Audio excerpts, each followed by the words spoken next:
వర్షాకాలం కదండీ! చింత చిగురు మార్కెట్‌లో బాగొస్తుంది. చింత చిగురు తెచ్చుకొని పుల్లలన్నీ వేరు చేసి నీళ్ళల్లో ఏసుకొని 1కి 2 సార్లు మంచిగా కడిగి పెట్టుకోవాలి. కడుక్కున్నాక పప్పు పొయ్యి మీద పెట్టుకోవడానికి నీళ్ళేసి నీళ్ళు మరిగేటప్పుడు పెసరపప్పు కడిగేసుకొని, పెసరపప్పు కొద్దిగా ఉడకబట్టేలోపు ఒక ఉల్లిగడ్డ కట్ చేసుకొని, ఆ ఉల్లిపాయ ముక్కలు కూడా కడిగి పప్పులో వేయాలి. పప్పులో ఏసిన తర్వాత పప్పు మెత్తగా ఉడికినంక చింత చిగురు వేసుకోవాలి. వే చింత చిగురు వేసుకున్న తర్వాత కొంచెం పచ్చిమిర్చి పేస్టు,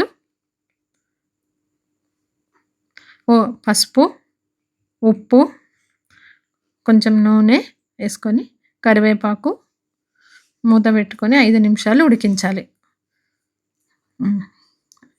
కూర ఉడికేలోపు పక్కన వెల్లుల్లిపాయలు ఒక 5, 6 దంచి పెట్టుకోవాలి. పోపు కోసము ఇంకొక దాంట్లో కొంచెం నూనె ఏసుకొని, జీలకర్ర, ఆవాలు, ఎండుమిర్చి, కరివేపాకు, దంచిన వెల్లుల్లి వేసేసి ఈ పోపును పప్పులో వేసుకోవాలని. పప్పు రెడీ అయింది. పక్కన ఇంకో పొయ్యి మీద నీళ్ళు పెట్టుకొని నీళ్ళు మరిగేటప్పుడు ఉప్పేసి ఒక దాంట్లో జొన్నపిండి తీసుకొని జొన్నపిండిలో మరిగిన నీళ్ళు పోసి ఒక పెద్ద గరిటెతోటి మెత్తగా మదాయించాలి పిండిని.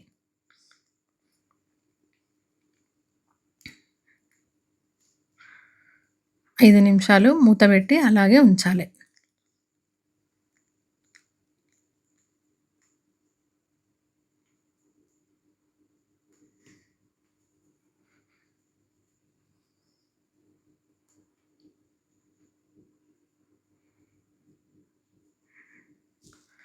ఆ! 5 నిమిషాల తర్వాత చేయితోని మంచిగా పిండిని ఒకసారి కలుపుకొని చిన్న చిన్న ఉల్లెల మాదిరి చేసుకొని రొట్టెల చెక్క పైన కొంచెం పొడి పిండి వేసి రొట్టెని చేయితోని తట్టాలి.